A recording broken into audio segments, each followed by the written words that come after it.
El libro de las tierras vírgenes, de Rudyard Kipling. Audio 15. Los enterradores. Quien le llame al chacal hermano mío y comparta su comida con la hiena, es como el que pacta tregua con yacala, vientre que en cuatro patas corre.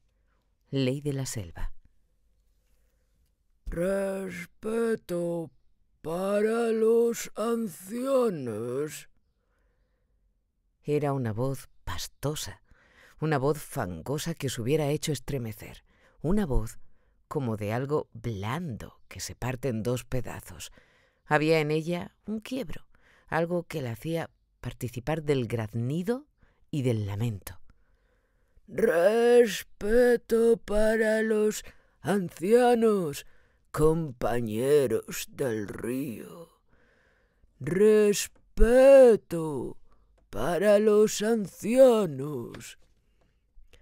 Nada podía verse en toda la anchura del río, excepto una flotilla de gabarras, de velas cuadradas y clavijas de madera, cargadas de piedras para construcciones, que acababa de llegar bajo el puente del ferrocarril siguiendo corriente abajo. Hicieron que se movieran los toscos timones para evitar el banco de arena que el agua había formado al rozar en los estribos del puente. Y mientras pasaba, de tres en fondo, la horrible voz empezó de nuevo. Brahmanes del río, respetad a los ancianos y achacosos. Volvióse uno de los barqueros, sentado en la regala de uno de los barcos, levantó la mano, dijo algo que no era precisamente una bendición, y los botes siguieron adelante, crujiendo, iluminados por la luna. El ancho río Indio, que parecía más bien una cadena de pequeños lagos que una corriente continua, era terso como el cristal y reflejaba el cielo de color de arena roja en el centro, pero se veía salpicado de manchas amarillentas y de un color de púrpura oscuro cerca de las orillas bajas y tocando con ellas. Se formaban caletas en el río, en la estación lluviosa, pero ahora sus secas bocas quedaban por encima de la superficie del agua.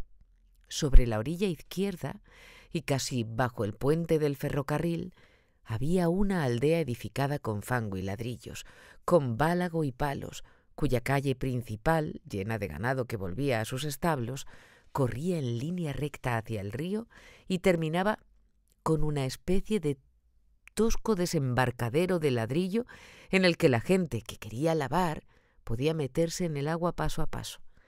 Este lugar se llamaba Gaut de la aldea de Muger Gaut. Caía rápidamente la noche sobre los campos de lentejas, arroz y algodón en las tierras bajas, inundadas cada año por el río, sobre los cañaverales que bordeaban el vértice del recodo que aquel formaba y sobre la enmarañada maleza que crecía en las tierras de pastos, detrás de las quietas cañas. Los papagayos y los cuervos, que habían estado charlando y chillando al beber por la tarde, habían volado ya tierra adentro para dormir, cruzándose con los batallones de murciélagos que entonces salían, y nubes de aves acuáticas venían chirriando a buscar abrigo en los cañaverales. Había gansos de cabeza en forma de barril y de negro lomo, cercetas, patos silbadores, lavancos, tadornas, chorlitos y aquí y allá un flamenco. Cerrando la marcha podía verse una grulla de las llamadas ayudantes que volaba como si cada aletazo fuera a ser el último. Respeto para los ancianos, brahmanes del río, respetad a los ancianos. La grulla volvió a medias la cabeza, desvióse un poco en dirección hacia la voz y tomó tierra muy tiesa, en un banco de arena que había debajo del puente. Entonces pudo verse bien su aire brutal y rufianesco.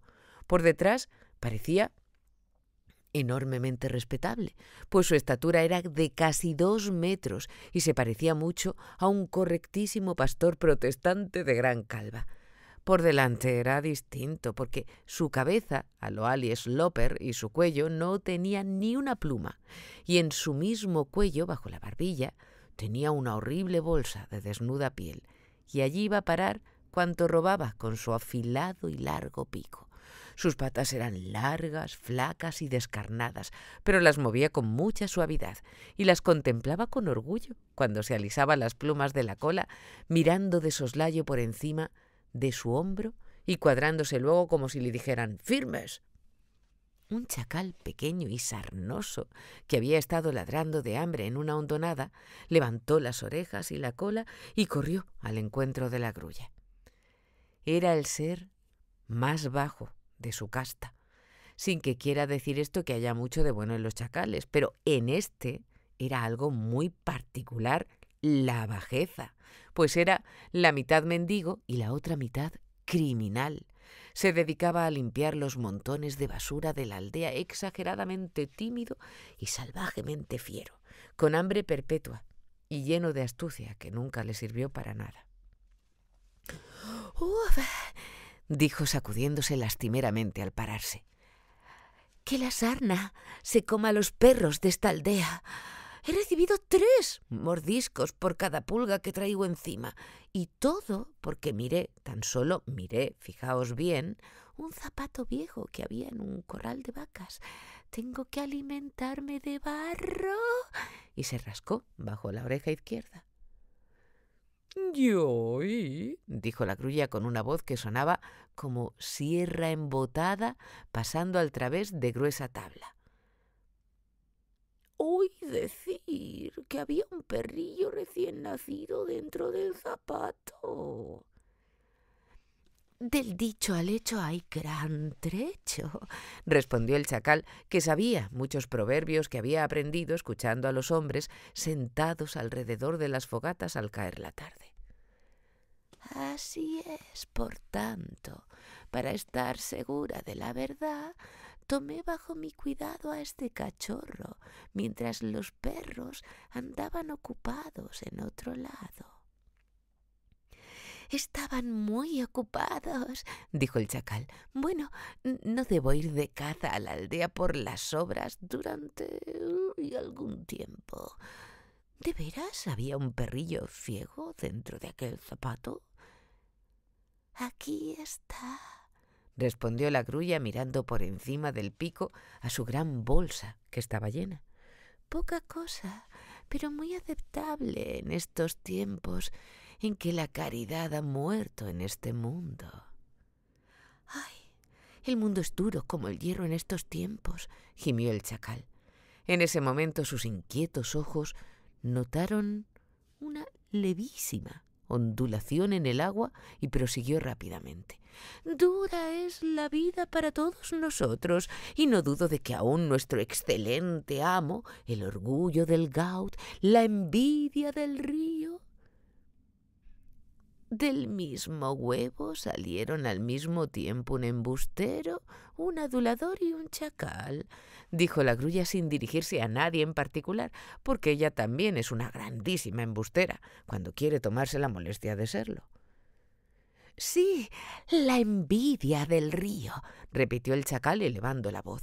«No dudo que hasta él opina que desde que se construyeron el puente la comida es más escasa, pero por otra parte, y aunque de ninguna manera quisiera yo decir esto en su propia y noble cara, es tan sabio y tan virtuoso como... ¡Ay! Tengo yo pocas de esas cosas».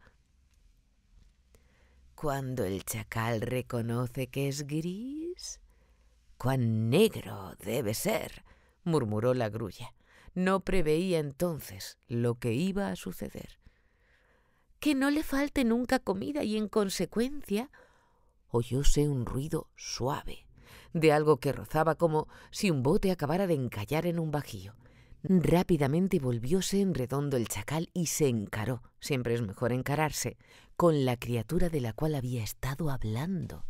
Era un cocodrilo de más de 7 metros de largo, encerrado en lo que parecía una plancha de caldera de triples remaches claveteada y carenada, mostrando como adorno un crestón.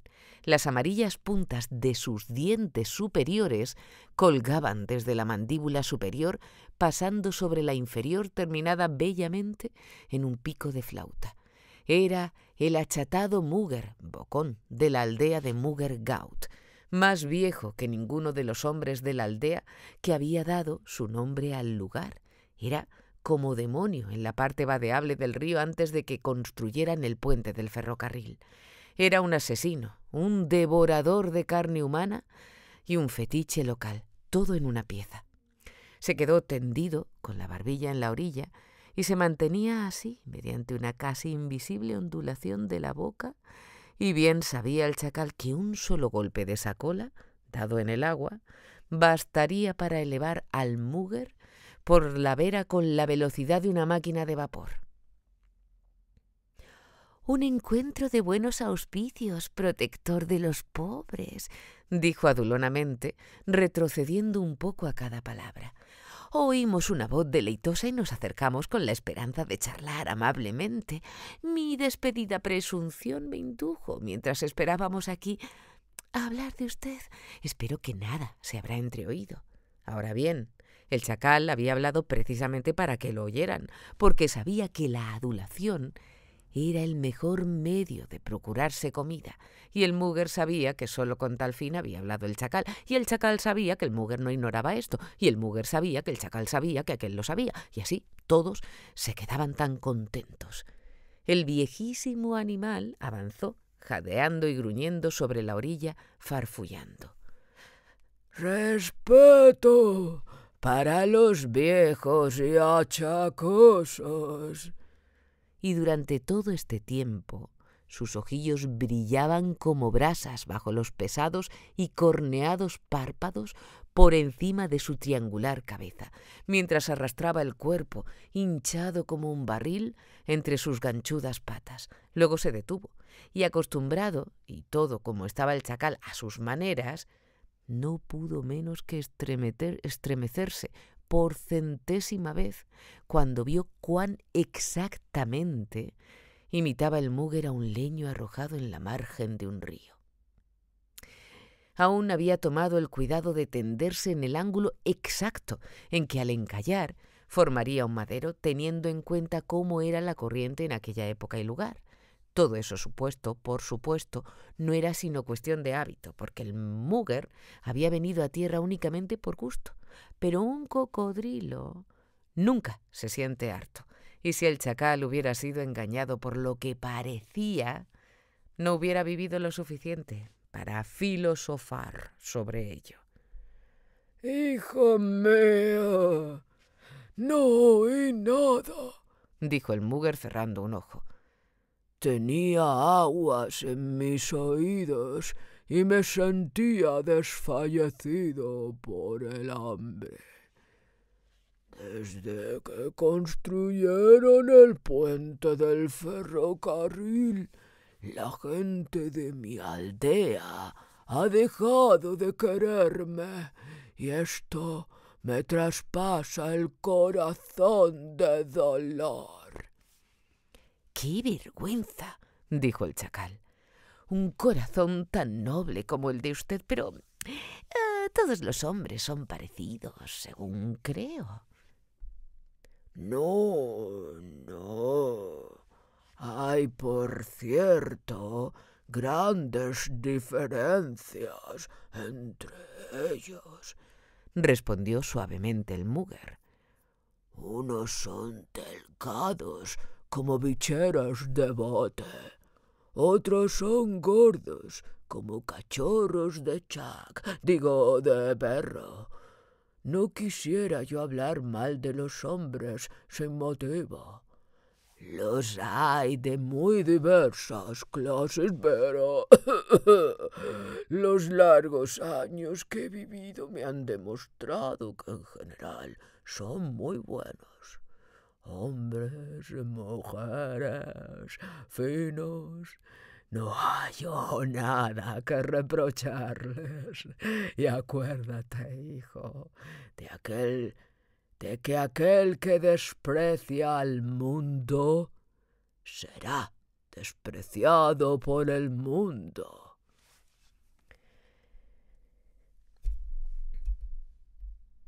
La adulación es peor que una lata vacía en el estómago, pero lo que acabo de oír es pura.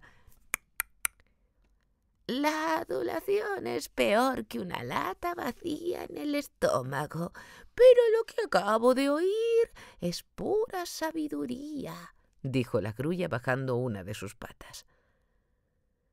Considera, no obstante, su ingratitud con quien es tan bueno, empezó a decir el chacal muy tiernamente. No son ingratos, respondió el mugger. No piensan en los demás, eso es todo. Pero yo he notado, mientras yazgo en mi puesto allá debajo del río, que las escaleras del puente nuevo son terriblemente difíciles de subir tanto para los ancianos como para los niños. Los ancianos, por cierto, no son dignos de consideración, pero me apenan. Me apenan verdaderamente los niños que están gordos. Pero creo que a no tardar, cuando ya haya pasado esa novedad del puente, veremos a mis gentes chapoteando en el agua del vado, como antes, valerosamente, con las morenas piernas desnudas. Entonces el viejo mugger se verá honrado de nuevo.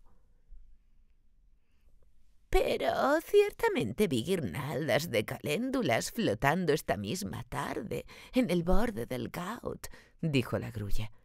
Las guirnaldas de caléndulas son muestra de veneración en toda la India. Error. Es la esposa del vendedor de confituras. Pierde la vista más y más cada año y no puede distinguir entre un madero y yo, el mugger del Gaut. Vi la equivocación cuando arrojó la guirnalda porque yo estaba echado al pie mismo del Gaut y si hubiera dado un paso más le hubiera demostrado la diferencia entre un leño y yo. Pero la intención era buena y hay que tener en cuenta el espíritu con que se hace la ofrenda. ¿De qué sirven las guirnaldas de caléndulas cuando ya uno está en el estercolero? Dijo el chacal. Cierto, pero aún no han empezado a hacer el estercolero al que iré a parar yo. 5 veces he visto al río retroceder desde la aldea y dejar descubierta nueva tierra al pie de la calle. 5 veces he visto reedificar la aldea en las orillas y 5 veces más la veré reedificar. No soy un gavial inconstante que se dedica a coger peces. Hoy en Casi, mañana en Prayag, como dice el proverbio, sino el verdadero y constante vigilante del vado. Por algo, muchacho, la aldea lleva mi nombre, y quien mucho vigila, como dicen, obtendrá al final su recompensa. Yo he vigilado mucho, casi toda mi vida, y mi premio solo han sido mordiscos y cardenales, replicó el chacal. Se carcajeó la grulla. En agosto nació el chacal, en septiembre caen las lluvias. No puedo recordar, dice, tan tremenda lluvia como esta. La grulla ayudante tiene una particularidad muy desagradable. En épocas que se producen con irregularidad, sufre de agudos ataques de hormigueos o calambres en las patas, y aunque la virtud de la resistencia sea mayor en ella que en cualquiera otra de las aves, de las clases de grullas, que a pesar de todo muestran gran impasibilidad, se echa a revolotear en salvajes danzas guerreras, que baila sobre una suerte de zancos torcidos, abriendo a medias las alas y moviendo su cabeza calva de arriba abajo. Y en tanto hace esto, por motivos que ella sabrá, cuida mucho de que sus más fuertes ataques vayan acompañados de sus más acerbas críticas. Cuando pronunció la última palabra de su cantar, se cuadró de nuevo muy tiesa, 10 veces más digna que nunca del nombre de ayudante que llevaba. El chacal retrocedió acobardado porque, aunque ya su edad le había permitido ver 3 estaciones completas, pero no puede uno darse por ofendido y contestar un insulto que proviene de una persona que posee un pico de 1 metro de largo y el poder de clavarlo como una jabalina. La grulla era una reconocida cobarde, pero el chacal era aún peor que ella. «Hay que vivir para aprender», dijo el Mugger. «Y puede decirse esto. Los chacales pequeños abundan mucho, hijo, pero un bocón como yo es raro. Sin embargo, no me siento orgulloso de ello, porque el orgullo es destructivo. Pero fíjate bien, esto es cosa del hado, y contra el hado nada debieran decir cuantos nadan, caminan o corren. Yo estoy contento del hado. Con buena suerte, buen ojo y la costumbre de asegurarse de que está libre la salida antes de entrar en alguna cala o remanso, puede hacerse mucho. En una ocasión oí decir que incluso el protector de los pobres se había equivocado, dijo el chacal maliciosamente. «Es cierto, pero entonces vino en mi ayuda el hado. Ello sucedió antes de que hubiera adquirido todo mi desarrollo, 3 hambres antes de la última que hubo. Por la margen izquierda y derecha del Ganges. Cuánta corriente llevaban los ríos en aquella época, sí. Yo era joven y atolondrado, y cuando vino la inundación, ¿quién estaba más contento que yo? Poca cosa bastaba entonces para que yo me sintiera feliz. La aldea estaba completamente inundada, y yo nadé por encima del Gauch y fui tierra adentro hasta los campos de arroz que estaban llenos de barro. Me acuerdo también de un par de brazaletes que encontré aquella tarde, que por cierto eran de cristal, y no les hice ningún caso, sí. Brazaletes de cristal. Y también encontré, si mi memoria no me falla, un zapato. Debiera haber sacudido aquellos 2 zapatos, pero tenía mucha hambre. Más tarde aprendí a proceder mejor. Sí, así pues comí y descansé, pero cuando me disponía a regresar al río, la inundación había bajado de nivel y caminé por el barro de la calle principal. ¿Quién, sino yo, hubiera hecho eso? Acudió toda mi gente, sacerdotes, mujeres y niños, y yo los miré con benevolencia. No es buen lugar el barro para combatir bien. Uno de los barqueros dijo: «Busquen hachas y mátenlo. Es el Mugger del vado». «No», dijo el bramán. «Miren, se lleva por delante la inundación. Es el dios de la aldea». Entonces me arrojaron gran cantidad de flores y alguien tuvo el feliz pensamiento de poner una cabra en mitad del camino. qué sabrosa es la cobra», dijo el chacal. Tiene muchos pelos, y cuando la encuentra uno en el agua, es más que probable que haya escondido dentro de ella un anzuelo en forma de cruz. Pero les acepté aquella cabra, y luego me fui hasta el Gaut triunfalmente. Más tarde, el hado hizo que cayera en mis manos el barquero que había querido cortarme la cola con el hacha.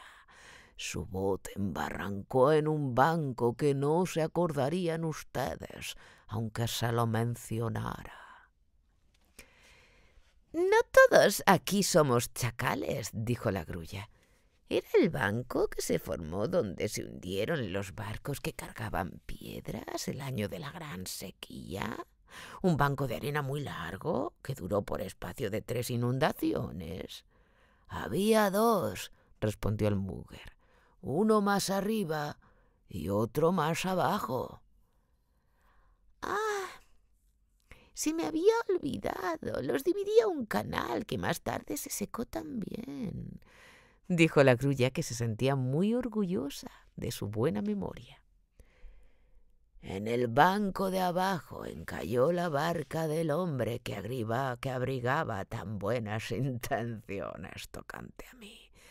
Estaba durmiendo en la proa y medio despierto.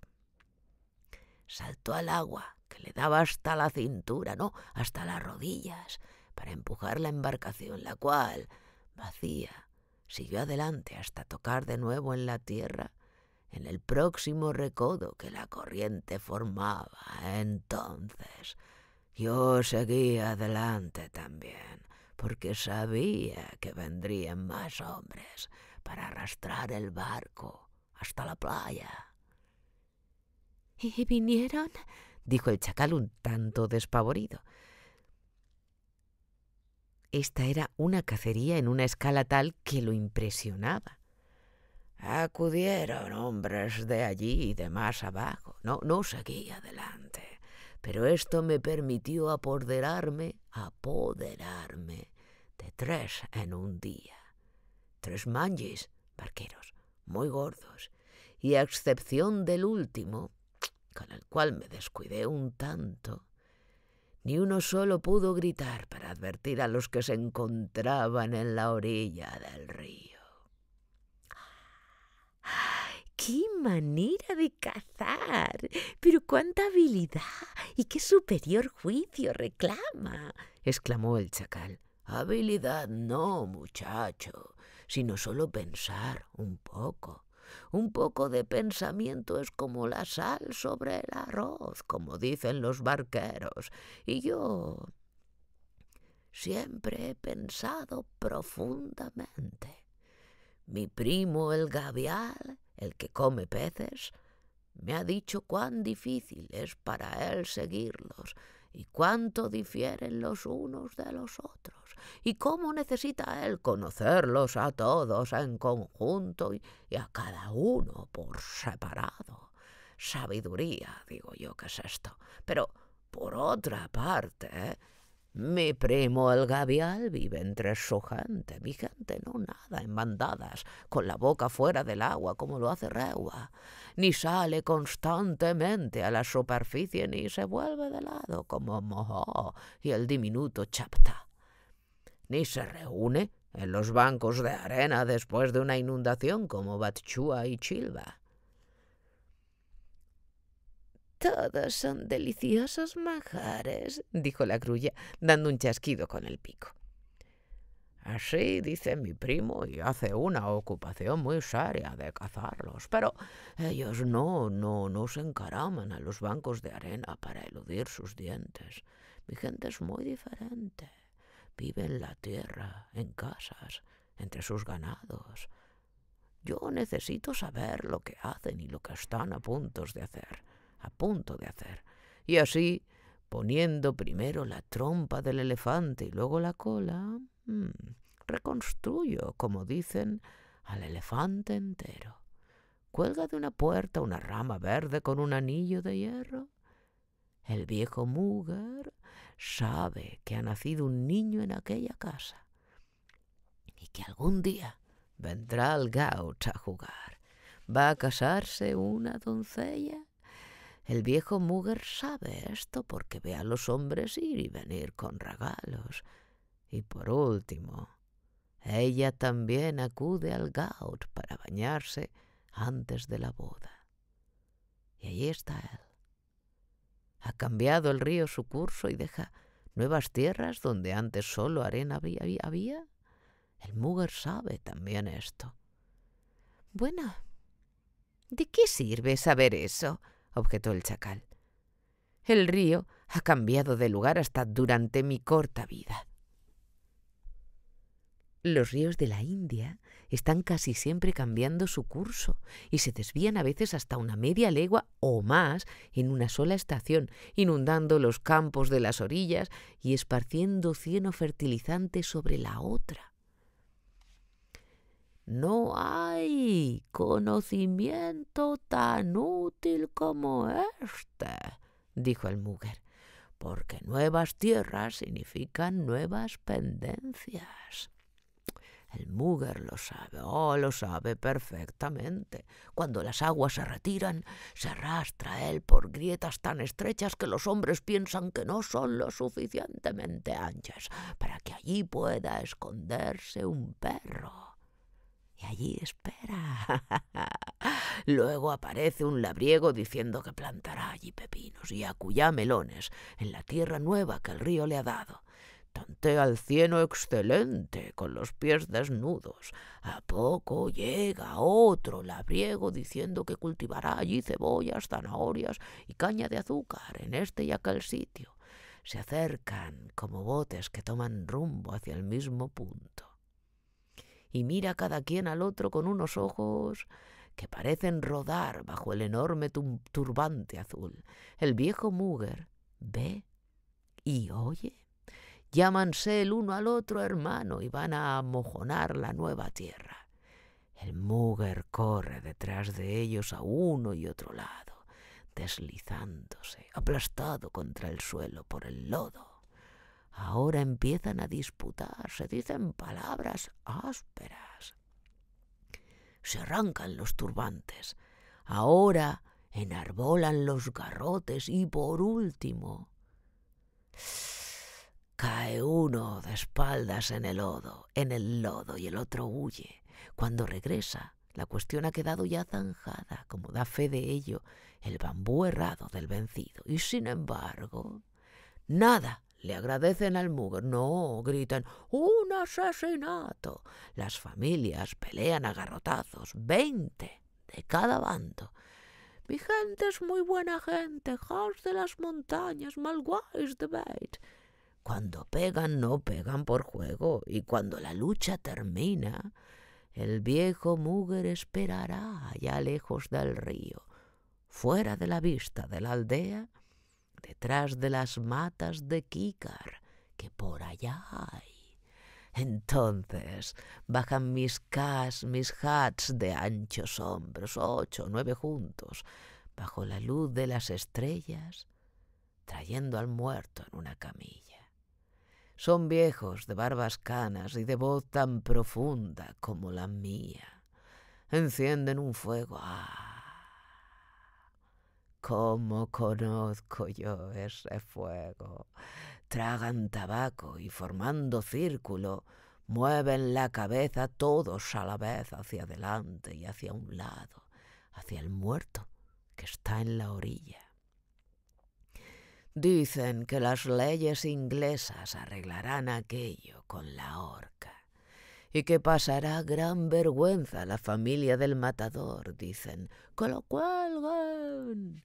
Y empieza de nuevo la conversación, 1, 2, 20 veces durante la noche interminable. Entonces, por último, dice uno: la pelea fue limpia. Tomemos el dinero que nos ofrecen, un poco más de lo que nos ofrecen, y no digamos nada de lo sucedido. Empiezan a regatear por el dinero, pues el muerto es un hombre robusto que ha dejado muchos hijos. Sin embargo, antes del Amrabt-Vela, la salida del sol, lo queman un poco, como es la costumbre, y el muerto viene a parar a mí. Y él ya no dirá nada del asunto, hijos míos. El Mugger sabe muchas cosas, y los Malwahats son buena gente. Tienen el puño demasiado apretado. Son muy mezquinos para llenarme el buche, graznó la grulla. No malgastan el lustre en los cuernos de una vaca, como dicen. Y veamos, ¿quién puede espigar después que ha pasado un malwa? Ah, yo los espigo a ellos, replicó el Mugger. Pues bien, en Calcuta del Sur, en tiempos antiguos, siguió diciendo la grulla, tiraban todo a la calle y nosotros podíamos escoger y revolverlo todo. Esos eran buenos tiempos. Pero ahora mantienen las calles tan limpias como la cáscara de un huevo. Y mi gente huye. Ser limpio es una cosa, pero quitar el polvo, barrer y regar 7 veces al día aburre hasta los mismos dioses. Un día, un chacal de las tierras bajas me contó que en Calcuta del Sur todos los chacales estaban tan gordos como nutrias en la estación de lluvias, dijo el chacal, y la boca se le hizo agua solo de pensarlo. ¡Ah! Pero allí están los de la cara blanca, los ingleses, y esos llevan consigo perros gordos que conducen de quién sabe dónde río abajo en unos barcos, los que cuidan de que esos chacales de que hablas estén flacos, repuso la grulla. ¿Son, pues, de corazón tan duro como esa gente? Debí suponerlo. Ni la tierra, ni el cielo, ni el agua son caritativos con el chacal. Yo vi las tiendas de uno de los de cara blanca durante la última estación después de las lluvias, y además le cogí unas riendas nuevas amarillas para comérmelas. Los blancos no saben preparar bien las pieles. Aquellas riendas se me enfermaron. A mí me ocurrió algo peor, dijo la grulla. Cuando no contaba yo más que 3 estaciones y era tan joven como atrevida, me fui al río, al lugar donde atracan los barcos grandes. Los barcos de los ingleses son de triple tamaño que esta aldea. He estado en Nueva Delhi y quieren hacernos creer que la gente allí camina de cabeza, murmuró el chacal. El Mugger abrió el ojo izquierdo y miró fijamente a la grulla. «Es verdad», insistió la enorme ave. «Un embustero solo miente cuando espera que le creerán. Nadie que no haya visto esos barcos podría creer esta verdad que digo». «Eso ya es más razonable», observó el Mugger. «¿Y qué más?» De los costados de uno de esos barcos estaban sacando grandes pedazos de una materia blanca que, al cabo de poco rato, se convertía en agua. Buena parte de ella se desmenuzó cayendo sobre la orilla y el resto lo colocaron en una taza de gruesas paredes. Pero un barquero, que reía, cogió uno de aquellos trozos no más grande que un perrillo y me lo tiró. Yo, como todos los míos, trago sin reflexionar, de modo que tragué aquello según nuestra costumbre. Inmediatamente sentí un gran frío que, empezando en el buche, me corría hasta la punta de los dedos y me privé de hablar en tanto que los barqueros se burlaban de mí. Nunca he sentido tanto frío. Pero el dolor y el aturdimiento... Por el dolor y el aturdimiento, que no sé lo que me digo, bailé hasta que pude recobrar el aliento y entonces bailé de nuevo, gritando contra la falsedad de este mundo, y los barqueros continuaban riéndose de mí hasta caerse al suelo. Lo más maravilloso de todo, aparte aquel frío tan intenso, es que nada absolutamente había en mi buche cuando terminé mis lamentaciones. La grulla había hecho todo lo posible para describir lo que había sentido después de tragarse un pedazo de hielo de 7 libras proveniente del lago Wenham, traído de allí por un barco americano de los dedicados al transporte, antes de que Calcuta fabricara su hielo con máquinas. Pero como el ave no sabía lo que era el hielo, y como menos aún lo sabían el Mugger y el chacal, el cuento no produjo el efecto deseado. «Cualquier cosa», dijo el Mugger cerrando de nuevo su ojo izquierdo. «Cualquier cosa es posible cuando procede de un barco que tiene 3 veces el tamaño de Mugger Ghaut. Mi aldea no es una aldea pequeña». Se oyó un silbido por encima del puente y el tren correo de Delhi pasó por él llenos de luz todos los coches y tras ellos las sombras a lo largo del río. Se oyó un silbido por encima del puente y el tren correo de Delhi pasó por él llenos de luz todos los coches y tras ellos las sombras a lo largo del río. Se hundió con estruendo a lo lejos en la oscuridad, pero el Mugger y el chacal ya estaban tan acostumbrados a esto que ni siquiera volvieron la cabeza. ¿Acaso no es eso tan maravilloso como un barco de triple tamaño que Mugger Ghaut? ¿Acaso no es eso tan maravilloso como un barco de triple tamaño, Mugger Ghaut? Dijo el ave mirando hacia arriba. «Yo vi edificar eso, muchacho. Piedra por piedra vi elevarse los estribos del puente, y cuando los hombres se caían, generalmente eran maravillosamente diestros en no poner el pie en falso, pero cuando se caían, ahí estaba yo alerta. Después que el primer estribo estuvo hecho, ya nunca pensaron en ir corriente abajo en busca de los cadáveres para quemarlos. Y con esto me evitaron muchas molestias. No hubo por lo demás nada extraño en la construcción del puente», concluyó el Mugger. «¿Pero eso que pasa por encima de él, tirando de los carros techados? Eso sí es extraño», dijo la grulla. «Es sin duda un buey de alguna nueva especie. Algún día perderá pisada y caerá del mismo modo que cayeron los hombres. El viejo Mugger estará también entonces alerta». El chacal miró a la grulla y ésta al chacal. Si había algo de que pudieran estar seguros más que de cualquier otra cosa, era de que la máquina podía ser cualquier cosa menos un buey. El chacal la había observado muchas veces desde las matas de aloe que bordean la línea, y la grulla había visto locomotoras desde que la primera locomotora corrió en la India. Pero el Mugger no había visto la máquina más que desde abajo, y la cupulilla de bronce le parecía la especie de joroba de un buey. «Sí, un buey de una nueva especie», repitió, pensando las palabras, el Mugger, como para persuadirse a sí mismo, y el chacal respondió: «Ciertamente es un buey». «Y también podría ser», empezó a decir el Mugger con cierta aspereza. Cierto que sí», interrumpió el chacal sin esperar a que el otro terminara. «¿Qué?», dijo el Mugger, enojado, porque sentía que los demás sabían más que él. «¿Qué podría ser? No había yo terminado de hablar. Tú dijiste que era un buey».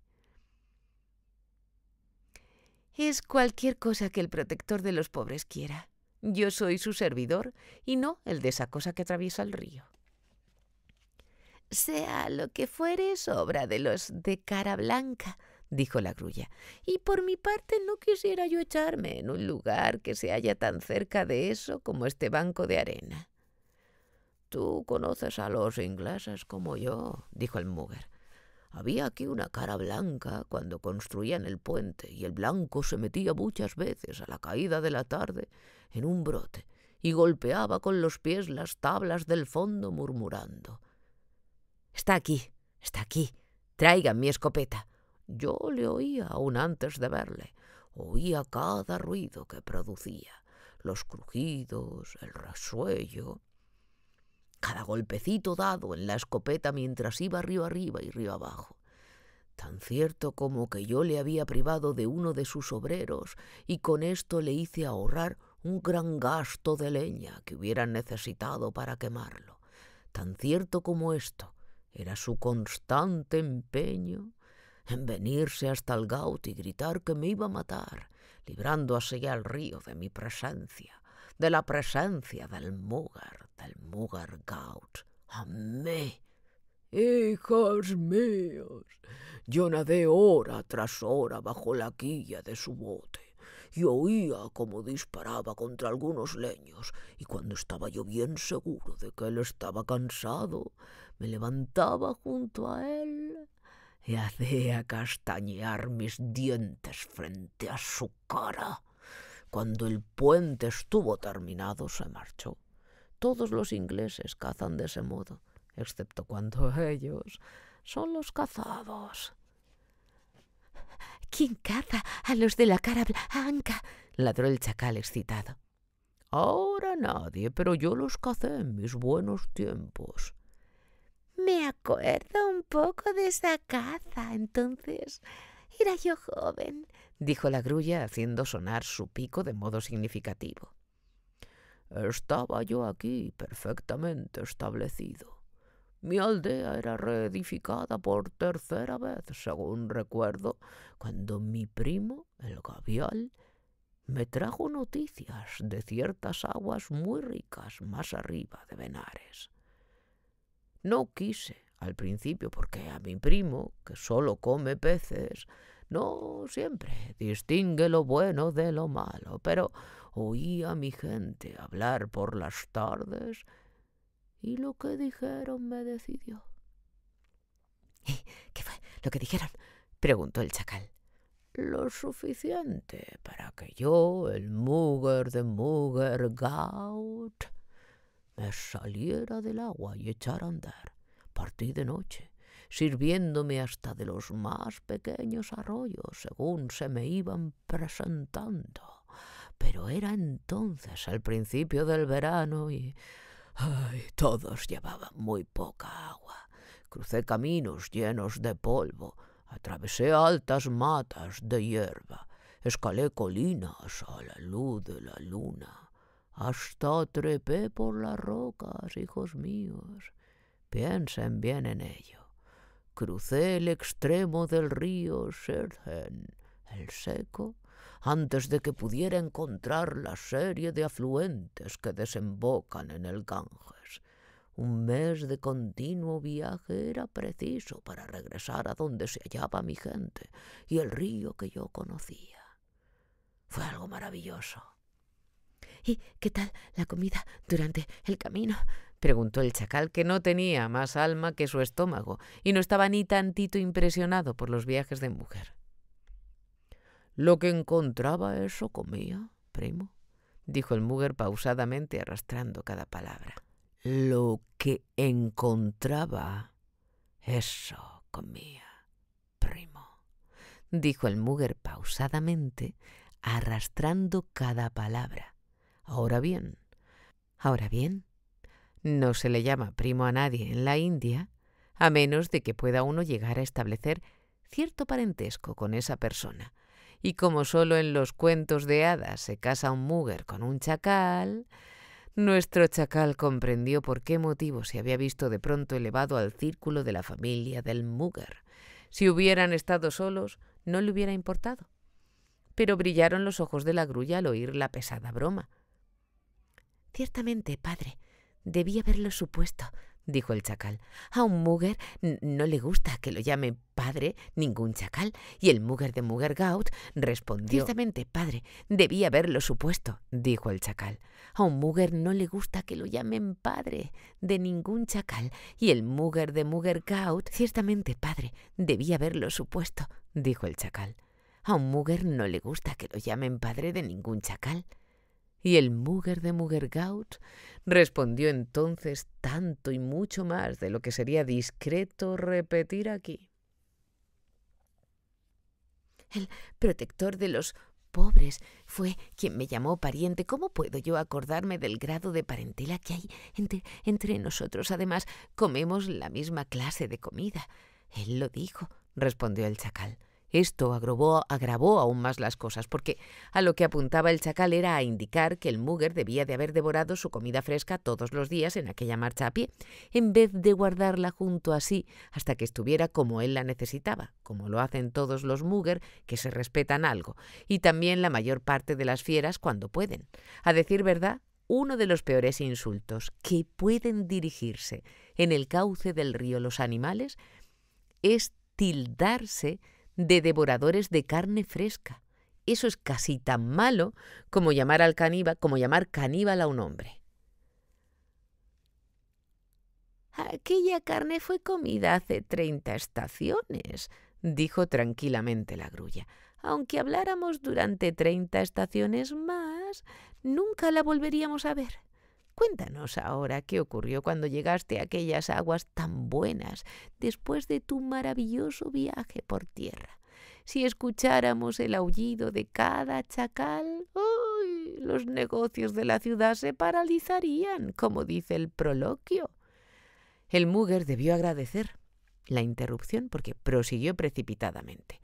Por la margen izquierda y derecha del Ganges, cuando llegué allá, nunca había visto aguas como aquellas. ¿Eran mejores entonces que la gran inundación de la última estación?, preguntó el chacal.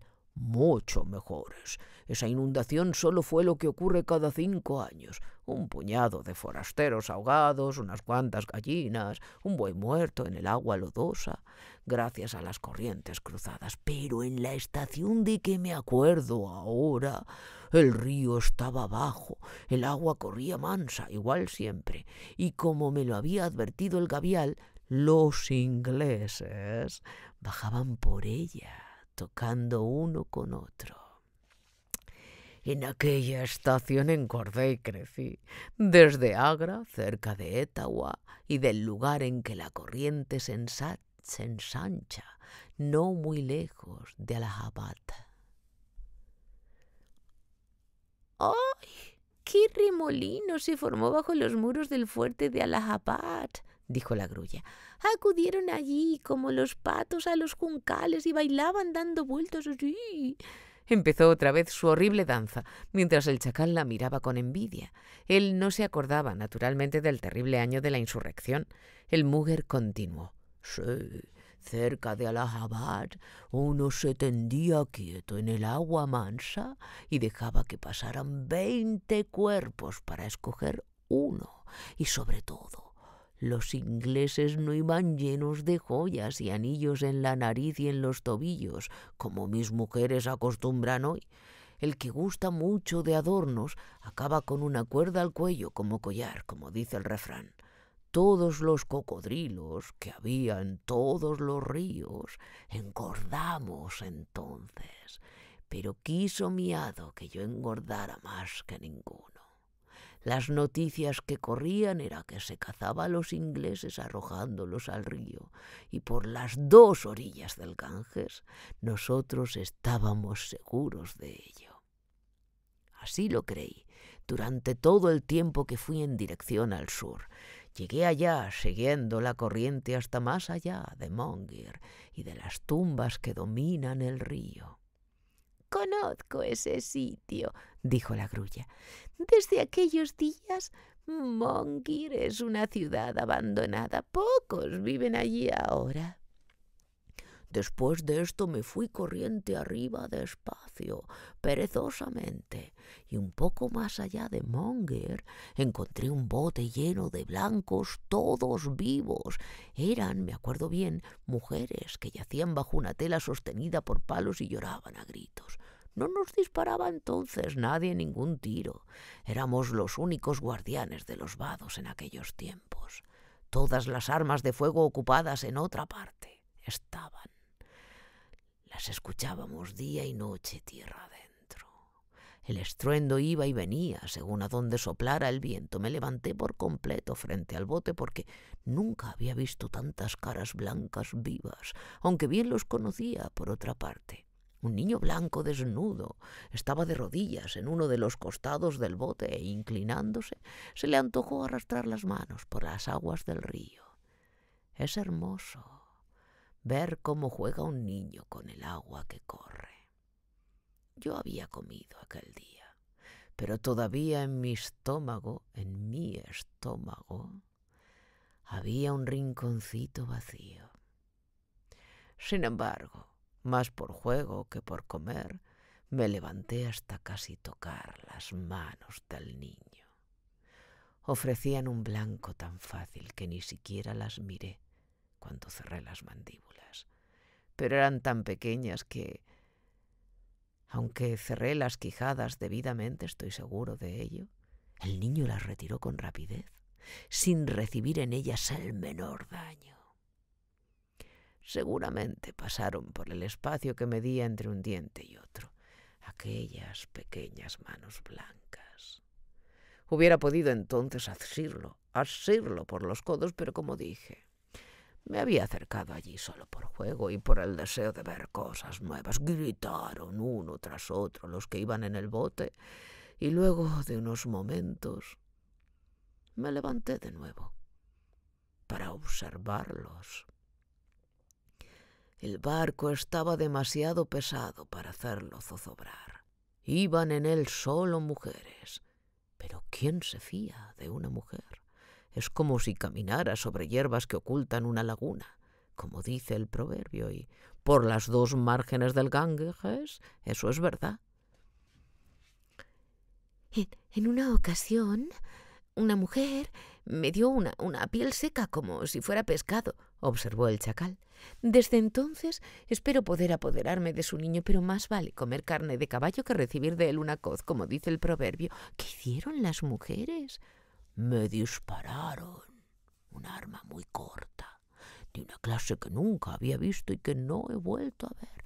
Me dispararon 5 veces una tras otra.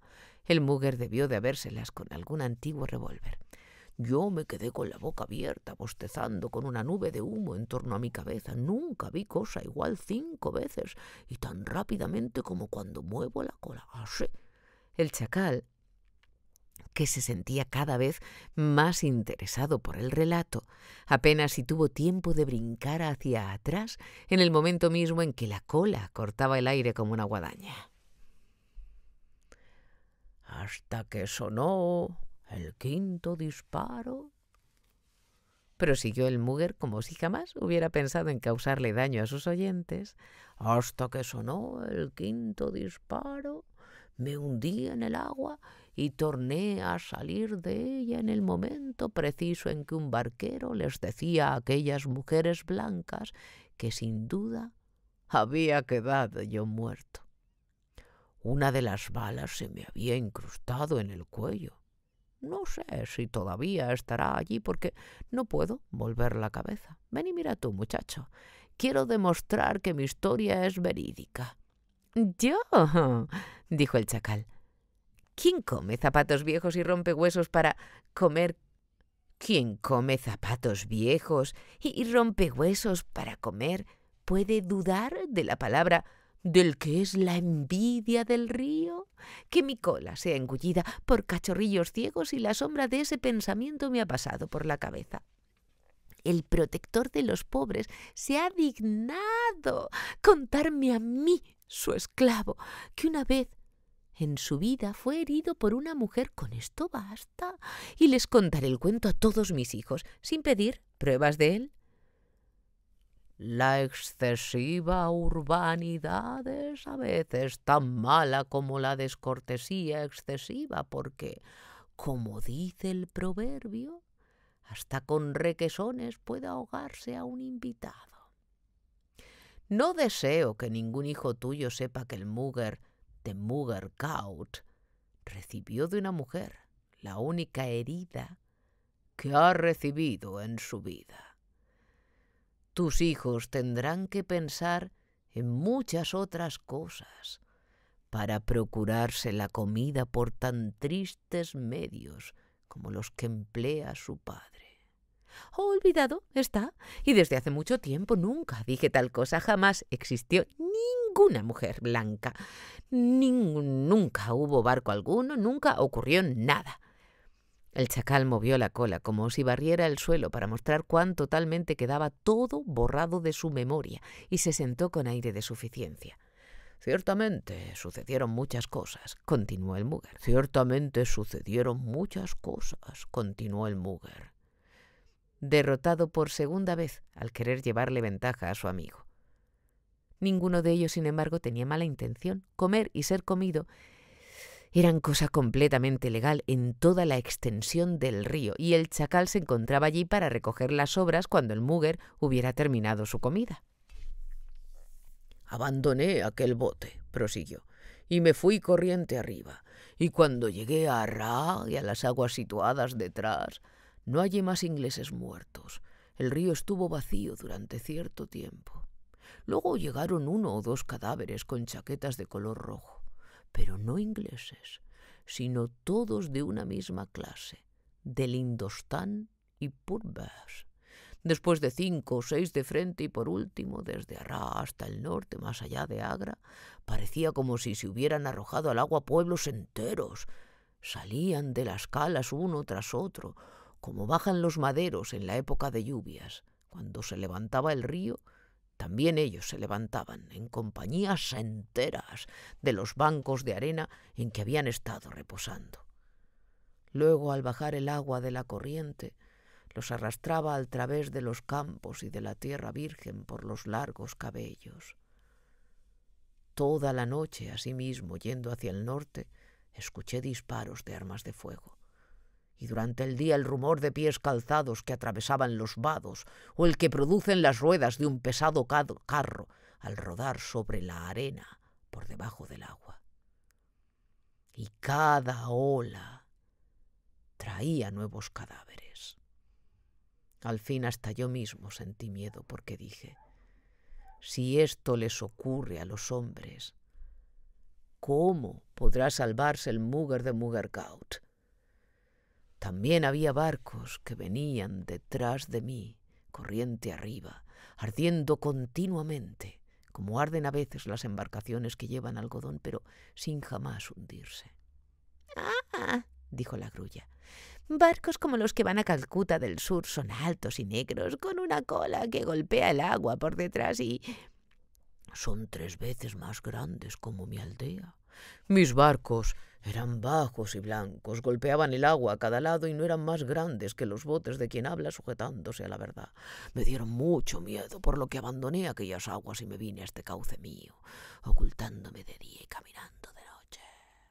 Cuando no podía encontrar arroyos que me ayudaran, me volví a mi aldea, pero no esperaba ver en ella a ninguno de los de mi gente. Sin embargo, aquí estaban, arando, sembrando y segando luego las mieses. Iban de un lado al otro tan tranquilamente, al tran, como sus ganados. «¿Y había buena comida en el río?», dijo el chacal. «Más de la que yo hubiera deseado, incluso, y eso yo no como barro. Incluso estaba cansado, y por lo que recuerdo, un tanto asustado de aquel constante bajar por el río de gente silenciosa. A los de mi aldea les oí decir que todos los ingleses habían muerto, pero los que llegaban boca abajo con la corriente no eran ingleses, según pudo ver mi gente. Entonces mi gente dijo que lo mejor era no decir nada, sino pagar la contribución y arar la tierra. Después de mucho tiempo, el río quedó limpio de cadáveres, y los que por él bajaban eran sin duda ahogados procedentes de las inundaciones, como podía verlo yo claramente. Y aunque entonces no era fácil procurarse comida, me alegraba cordialmente de ello. Un poco de matanza aquí y allá no es malo, pero hasta el Mugger puede algunas veces hartarse, como dice el proverbio. «Maravilloso, verdaderamente maravilloso», dijo el chacal. «Yo he engordado ya nada más de oír hablar de comer. Y después de esto, ¿qué cosa, si se me permite preguntarlo, hizo el protector de los pobres?». me dije a mí mismo, y por las 2 orillas del Ganges que mantuve firme en mi juramento. Me dije a mí mismo, y por las 2 orillas del Ganges que me mantuve firme en mi juramento. Me dije a mí mismo que nunca más vagabundearía de aquel modo. Así pues, he vivido junto al Ghaut muy cerca de mi gente y los he vigilado año tras año. Y ellos me quieren tanto que hasta me arrojaban guirnaldas de caléndulas cada vez que me veían levantar la cabeza del agua. Sí, mi hado ha sido muy bueno conmigo y el río es lo suficientemente bueno para respetar mi presencia. Débil y enfermo como estoy, solo que... Nadie es feliz por entero desde el pico hasta la cola, dijo la grulla con simpatía. ¿Qué más necesita el Mugger de Muggergaut? Aquel niño tan pequeño y tan blanco del que no me apoderé, dijo el Mugger con un profundo suspiro. Era muy pequeño, pero no lo he olvidado. Ahora estoy viejo, pero antes de morir quisiera probar algo nuevo. Es verdad que ellos son gente de pies pesados y medio locos y poco juego sería al cazarlos, pero todavía me acuerdo de aquellos tiempos que pasé algo más lejos de Benarés. Y si el niño vive, él también aún se acordará.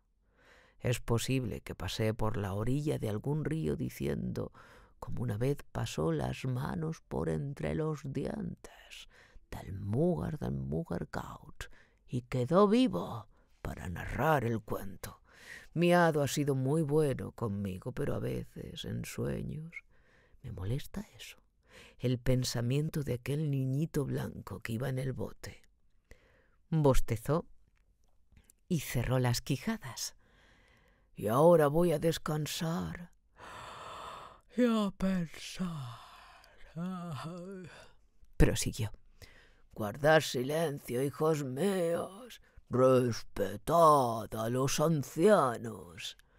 Se volvió con dificultad y se agarró hasta lo alto del banco de arena en tanto que el chacal se retiraba con la grulla para refugiarse detrás de un árbol que se había detenido en el río, en el extremo más cercano del puente del ferrocarril. «Esa ha sido una vida agradable y provechosa», dijo aquel sardónicamente, mirando con expresión interrogante al ave que lo dominaba desde su altura. «Y fíjate que ni una sola vez creyó oportuno decirme dónde podría encontrar un bocado en algún banco de arena. Y sin embargo, yo le he enseñado 100 veces muchas buenas cosas que estaban en el barro corriente abajo. Qué cierto es el proverbio que dice: todo el mundo ignora al chacal y al barbero una vez que a ellos se han sabido las noticias. Qué cierto es el proverbio que dice: todo mundo ignora al chacal y al barbero una vez que por ellos se han sabido las noticias. Ahora se va a dormir. ¡Arr! ¿Y cómo puede cazar un chacal junto a un cocodrilo?, dijo fríamente la grulla. Un ladronazo y un ladronzuelo. Fácil sería adivinar quién se llevaría los mejores bocados. El chacal se volvió gimiendo de impaciencia y se iba a enroscar bajo el tronco de un árbol cuando de pronto se acurrucó y se puso a mirar, al través de las ramas, hacia el puente que estaba casi encima de su cabeza.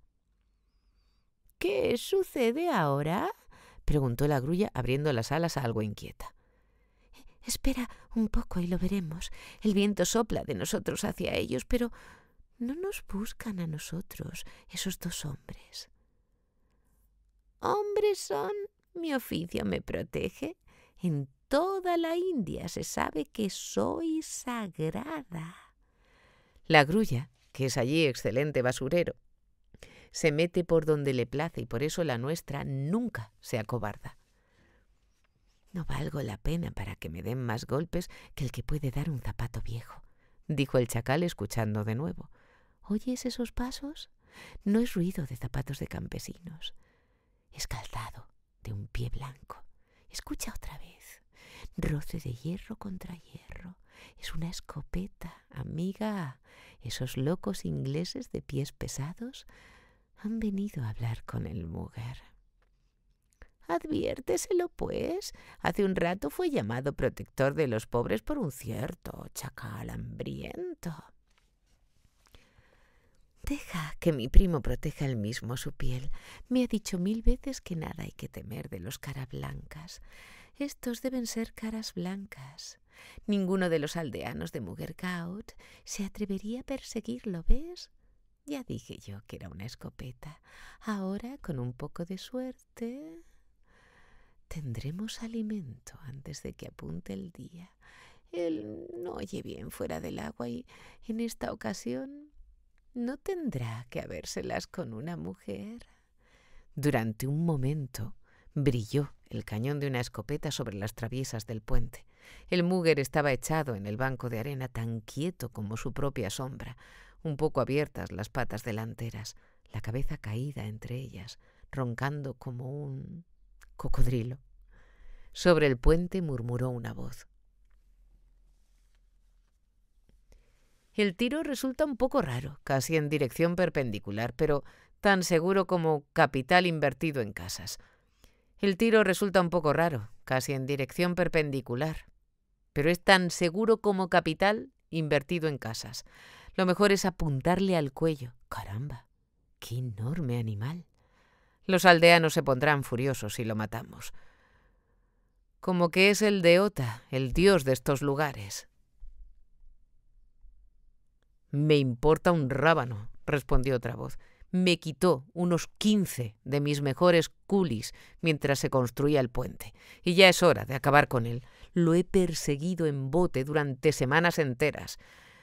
Prepare el martini para cuando le haya disparado yo los 2 cañones de mi escopeta. Cuidado, pues, con el culatazo. No es broma un doble disparo de calibre 4. Eso habrá de decirlo él. Allá va. Se oyó un estruendo como el producido por un cañón de pequeñas dimensiones. Las mayores escopetas para la caza de elefantes no se diferencian mucho de una pequeña pieza de artillería, y una doble llamarada, seguido todo esto de la detonación seca y penetrante de un martini, cuya larga bala penetra sin dificultad por las gruesas placas de un cocodrilo. Pero las balas explosivas habían hecho ya el trabajo. Una de ellas dio exactamente detrás del cuello, un poco hacia la izquierda de la espina dorsal. La otra estalló más abajo, donde empieza la cola. En el 99% de los casos puede un cocodrilo mortalmente herido arrastrarse hasta el agua en los lugares de cierta profundidad, escapando así. Pero el Mugger de Muggergaut había quedado literalmente roto en 3 pedazos. Apenas si movió la cabeza antes de morir, y yacía tan aplanado en el suelo como el chacal. «Rayos y truenos, rayos y truenos», dijo el miserable animalejo. «Aquella cosa que arrastra por el puente los carros cubiertos se ha venido abajo por fin». «No es sino una escopeta», dijo la grulla, aunque las plumas de la cola le temblaban. «Es solo una escopeta. Ciertamente está muerto». Ahí vienen los blancos. Los 2 ingleses se habían apresurado a bajar del puente y a cruzar el banco de arena, y allí se detuvieron a admirar la longitud del Mugger. Entonces un indígena que portaba un hacha cortó la enorme cabeza, y 4 hombres la arrastraron por la lengua de tierra que allí había. «La última vez que tuve mi mano en la boca de un cocodrilo», dijo uno de los ingleses agachándose, era el que había dirigido la construcción del puente, fue cuando yo tenía 5 años de edad, bajando en bote por el río hacia Mongir. Yo era uno de los niños del tiempo de la insurrección, como les llaman. Mi pobre madre estaba también en el bote, y ella con frecuencia me refirió que había disparado con un revólver a la cabeza del animal. Vaya, ciertamente se ha vengado usted en el jefe de toda la familia, aunque el culatazo le hizo arrojar a usted sangre por la nariz. Barqueros! Arrastren la cabeza fuera de aquí. La herviremos para conservar la calavera. La piel está demasiado agujereada para conservarla. A dormir ahora. Valía la pena haber permanecido levantados durante toda la noche, ¿verdad? Cosa curiosa. El chacal y la grulla hicieron la mismísima observación 2 o 3 minutos después que se fueron los hombres. La canción de la ola. La corriente cruzó un día por el vado una doncella. El sol ya se ponía. La ola, enamorada, fue a besar su mano bella y le habló de esta manera: «Espera, niña, espera que soy la muerte. Iré a donde amor me invita, vergüenza me daría que aguardara. Pez que en el mar se agita no esperará si llego tarde. Pie leve, corazón hermoso, espera el cargado bote. Espera, espera, niña, espera que soy la muerte. Me apresuro si amor me llama, que desdén nunca se casa. A su talle ligero ya llega el agua que pasa. Fiel y bella loquilla, nunca tocará su pie la orilla. La onda rueda lejos, con sangriento reflejo».